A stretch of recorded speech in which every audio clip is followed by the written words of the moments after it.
تو دوسرا بھائی بولا کاش اس گوشت، یہ جو بکری ہے نا جس کو پالا گیا تھا، کاش اس بکری نے کتیا کا دودھ نہ پیا ہوتا۔ وہ پھر حیران ہو گیا۔ پھر تیسری بات بولی کہ کاش جس نے دعوت کھلائی اتنا اچھا انسان ہے، کاش اس کا باپ کوئی دوسرا نہ ہوتا۔ اور پھر چوتھا بولا کاش یہ فالتو باتیں ہم یہاں نہ کرتے۔ اب وہ سن کے دنگ رہ گیا تھا، وہ فوراً اٹھا، سب سے پہلے اپنی ماں کے پاس گیا اور ماں کو جا کر کے پوچھا کہ امی جان بتاؤ میں کس کی اولاد ہوں، میرا باپ کون ہے، سچ بتانا۔ ماں نے کہا بیٹا دراصل تیرے باپ کے پاس بڑی ملکیت تھی، اولاد نہیں ہو رہی تھی تو میں نے کسی اور سے کالا منہ کرایا اور تو اسی سے پیدا ہوا ہے۔ وہ دنگ رہ گیا۔ کہا یہ بتاؤ کہ یہ شراب کہاں سے لائی؟ کہا تیرا باپ کا انتقال ہو گیا تھا تو میں نے انگور کی ویل بوئی تھی، آج اسی پہ انگور لگے ہیں تو وہیں سے لے کے آئی ہوں۔ وہ پھر حیران، وہ پھر گیا اپنے چرواہے کے پاس، کہا کہ جو بکری آج ذبح کی ہے بتا اس کو بڑا کیسے کیا؟ کہا جب یہ اس کی ماں نے جب اس کو جنا نا تو فوراً اس کی ماں مر گئی، اب اس کو دودھ پلانے کی ضرورت تھی، پاس میں ایک کتیا تھی تو میں نے اس کے دودھ سے اس کو بڑا کیا۔ وہ بندہ حیران تھا یار کیسے لوگ ہیں۔ اس کے بعد اس نے اپنا فیصلہ سنا دیا، لیکن مصنف علیہ رحمہ لکھتے ہیں کہ یہ حضور کے آبا و اجداد نے، اللہ نے ان کو اتنا ذہن دیا تھا، انسان کو دیکھ کے بتا دیتے ہیں، شراب کو دیکھ کے بتا دیتے ہیں، کھا کے بتا دیتے ہیں کہ یہ کہاں سے آئی ہے۔ ذرا سوچے جن کے پاس صرف نور ہے ان کی شان یہ ہے، تو جو نورن علی نور ہے اس کی شان کا عالم کیا ہوگا، اس کا مقام کیا ہوگا، ان کے آبا و اجداد کا یہ مقام، ان کو اتنی رحمت اتنا فیض ملا تو اس نبی کی شان کیا ہوگی۔ اللہ اکبر۔ آخرکار حضرت مصر رضی اللہ تعالی، ان کے بارے میں کافی لوگوں کا ادھر ادھر کا خیال ہے، لیکن اللہ کے پیارے رسول صلی اللہ علیہ وسلم کی حدیث پاک ہے، حضور فرماتے ہیں مضر کو برا نہ کہو وہ مومن تھا۔ کیا کہا ہے؟ اور حضرت اسماعیل علیہ السلام کے دین پر تھا، اس لیے ان کو برا بھلا مت کہو۔ اس کے بعد حضرت مضر رضی اللہ تعالیٰ عنہ سے یہ نور چلا۔ حضرت اسماعیل علیہ السلام جلوگر ہوئے، اللہ نے ان کی پیشانی میں رکھا۔ حضرت اسماعیل، حضرت الیاس پیدا ہوئے، ان کی پیشانی میں نور رکھا۔ یہ حضرت الیاس وہ انسان ہے، آج قربانی کے جانور جاتے ہیں نا کعبہ شریف میں، سب سے پہلے جو جانور لے کے گئے تھے وہ یہ حضرت الیاس تھے، جو سب سے پہلے لے کر گئے۔ اور جب یہ بھی دنیا سے گئے اور ان کا انتقال ہوا، ان کے حوالے سے میرے آقا ارشاد فرماتے ہیں کہ لا تسب الیاس فإنه كان مؤمنا وكان في العرب مثل لقمان الحکیم فی قومی۔ آقا فرماتے ہیں کہ الیاس کو برا نہ کہو، وہ دین ابراہیم پر ان کی موت ہوئی ہے اور ان کی قوم میں ان کی شان ایسی تھی جیسے لقمان کی شان ان کی قوم میں ہوا کرتی تھی۔ خیر یہ نور اور آگے بڑھا اور حضرت مدلکہ پیدا ہوئے، اس کے بعد یہ نور اور آگے بڑھا، حضرت خزیمہ رضی اللہ تعالیٰ عنہ کی پیشانی میں آیا۔ یہ حضرت خزیمہ کو اللہ نے بڑا علم دیا تھا، بڑا علم، لوگ دور دور سے آپ کا دیدار کے لیے آتے اور آپ ان کو حضور کی ولادت کی خبر دیا کرتے تھے۔ اے لوگوں میری بات یاد رکھنا، ان قریب وہ زمانہ بہت قریب ہے کہ ایک محمد مصطفیٰ نام کے شخص تشریف لائے گے، جب وہ اپنے دین کی بات کرے تو فوراً ان کا کلمہ پڑھ کے ان کی پیروی کرتا۔ خیر حضرت کنانہ رضی اللہ، حضرت خزیمہ کے بعد حضرت کنانہ کی پیشانی میں یہ نور چمکا، حضرت کنانہ سے پھر حضرت نظر کی پیشانی میں یہ نور چمکا، وہاں سے پھر یہ نور آگے سفر کر رہا ہے۔ حضرت مالک رضی اللہ تعالیٰ، ان کی پیشانی میں یہ نور چمکا۔ اس کے بعد حضرت فہر پیدا ہوئے، ان کی پیشانی میں نور چمکا. میں تیزی کے ساتھ اسی لیے گزر رہا ہوں کہ انشاءاللہ وقت ہمارے پاس بڑا کم ہے. حضرت فہر اللہ اکبر ان کی بڑی شان ہے، یہ بڑی طاقت کے مالک تھے. ان کے زمانے میں ایک بادشاہ تھا حسان بن عبد الکلال الحمیری. اس کی کیا نیت تھی جانتے ہو کہ یہ حجر اسود، یہ مقام ابراہیم، اس کعبے کو اٹھا کر کے لے جاؤ اور یمن میں لے جاؤ تاکہ وہاں لوگ آئے. اس الحمیری کا مقصد یہ تھا. تو اس نے ایک بہت بڑے دستے کے ساتھ یہ قدم بڑھایا کہ چلو کعبے کو اکھاڑ کے لے آتے ہیں. حضرت فہر حضور کے داداؤں میں اس وقت حضرت فہر رضی اللہ تعالیٰ تھے. ان کو جب پتا چلا کہ وہ آگے بڑھ رہا ہے تو آپ نے ایک فوج کا دستہ تیار کرا لیا. اگل بغل کے جتنے قبیلے والے تھے ان کو اپنے جھنڈے کے نیچے کر لیا اور اس شان سے لڑے کہ الحمیری کو اللہ نے شکست دے دی اور اس کو قید کر لیا گیا. الحمدللہ آپ کو کامیابی کیوں نہ ملتی، آپ کی پیشانی میں نور محمدی جلوہ گر تھا. آپ دیکھیں کعبے کی حفاظت کی باری آئی، آپ نے ضرور کی ہے. ہم مسلمانوں کی بھی یہ ذمہ داری ہے، جب اسلام کی بات آئے ہمیں حفاظت کرنا پڑے گی. جب بھی کعبے کی بات آئے، ہمارے سرکار کی بات آئے، بیت المقدس کی بات آئے، ہمارے اسلام کی بات آئے، ہمارے قرآن کی باتیں آئے، یاد رکھیے گا ایک جملہ کہہ رہا ہوں، اگر ہم اپنی زندگی میں حضور کی عزت پر پہرا نہ دے سکے نا، یہ باہر جو کتے گھوم رہے ہیں وہ ہم سے بہتر ہے. یہ سور، یہ کتے جو گلیوں میں گھومتے ہیں نا، میں سمجھتا ہوں مجھ سے اچھے ہیں اگر حضور کی ناموس پہ میں پہرا نہ دے سکوں، ایک غیر کو میں ایک جملہ نہ کہہ سکوں. آج دیکھیں ہندوستان کے کیا حالات ہیں، کیا ہمارے نبی ان کو کون حق دیتا ہے کہ وہ ہمارے دین کی بات کریں. خیر، بس کہنے کا مقصد یہ ہے ضروری ہے کہ ہم اپنے دین پر پہرا دیں. اس کے بعد حضرت فہر سے یہ نور چلتا ہوا حضرت غالب رضی اللہ تعالیٰ عنہ کی پیشانی میں آیا. حضرت غالب سے یہ نور چلا حضرت لوئی رضی اللہ تعالیٰ عنہ کی پیشانی میں چمکا. وہاں سے یہ نور آگے بڑھا حضرت کعب رضی اللہ تعالیٰ عنہ کی پیشانی میں چمکا.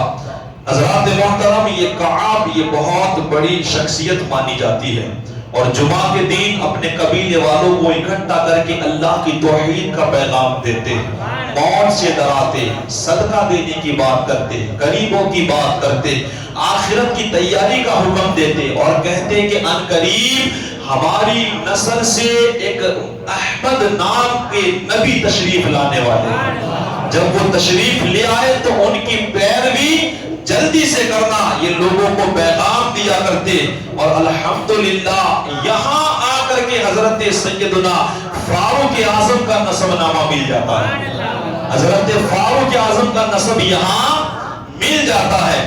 اس کے بعد یہ نور اور آگے چڑھا، حضرت مرہ پیدا ہوئے. حضرت مرہ الحمدللہ یہ حضور کے چھٹے دادا ہیں.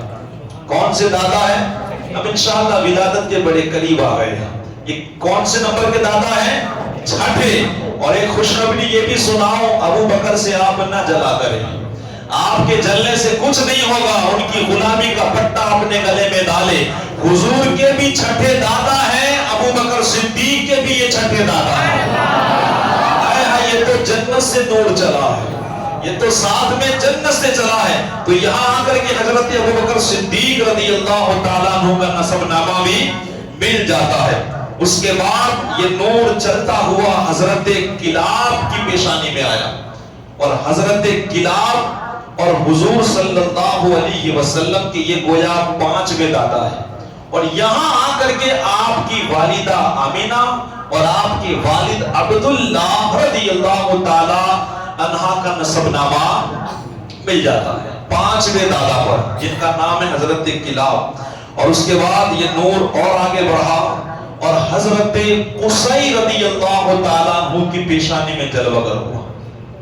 گویا یہ کون سے نمبر کے دادا ہیں؟ چوتھے. اب وقت انشاءاللہ بالکل نہیں ہے، دو باتیں کہہ کے اپنی بات کو میں ختم کر دوں. حضرت قصی رضی اللہ تعالیٰ عنہ کی زندگی سننے لائق ہے. آپ کے حوالے سے کچھ باتیں میں ضروری ہے جو انشاءاللہ سمجھنے لائق ہیں اور سننے والی باتیں ہیں، کیونکہ یاد رکھیے گا حضرت قصی کی پیشانی میں نور محمدی جلوہ گر ہے۔ زمزم کا کنواں مکے میں نہیں ہے، ابھی زمزم کا کنواں نہیں ہے، وہ بالکل ختم ہو گیا، کسی کو نہیں معلوم کہ یہاں زمزم نام کی کوئی چیز تھی۔ دوسری بات، مکہ کس نے بنایا؟ کعبہ ابراہیم علیہ السلام اسماعیل علیہ السلام نے بنایا، تو گویا وہی کہ وہ متولی اور ٹرسٹی وہی لوگ تھے، انہوں نے ہی بنایا۔ لیکن ان کی نسل کو کچھ قبیلے والوں نے جھنگ کر کے مکے سے بھگا دیا تھا، اور وہ چابی ان کے پاس تھی۔ الحمدللہ کل کا بیان یہاں سے شروع کیا جائے گا کہ زمزم کیسے بند ہوا، اور انشاءاللہ پھر زمزم کا کنواں کس طرح دوبارہ کھلا، اس کو بیان کیا جائے۔ اور یہ چابی جو چلی گئی تھی، یہ حضرت قصی ہے جو حضرت اسماعیل علیہ السلام کی نسل میں واپس لے کر کے آئے، جو ان کی حقیقت میں ملکیت تھی۔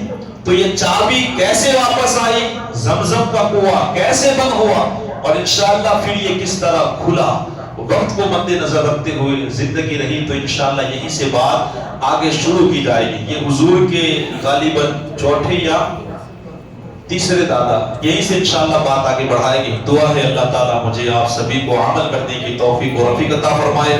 استغفر اللہ ربی من کل ذنب واتوب الیہ۔ ایک چھوٹا سا اعلان